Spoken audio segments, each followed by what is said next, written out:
नमस्कार दोस्तों, मैं हूं हिमालय सिंह और आप देख रहे हैं भोजपुरी पब्लिक न्यूज़। और आज की इस वीडियो में हम बात करेंगे अरविंद अकेला, कल्लू, यामिनी सिंह न्यू फिल्म प्यार तो होना ही था के बारे में।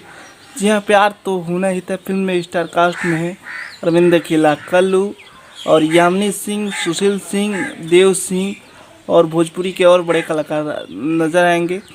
और इस फिल्म का ट्रेलर कल यानी वैलेंटाइन डे के दिन DRJ records Bhojpuri YouTube channel पर 14 फरवरी को DRJ records Bhojpuri YouTube channel पर रिलीज़ कर दिया जाएगा।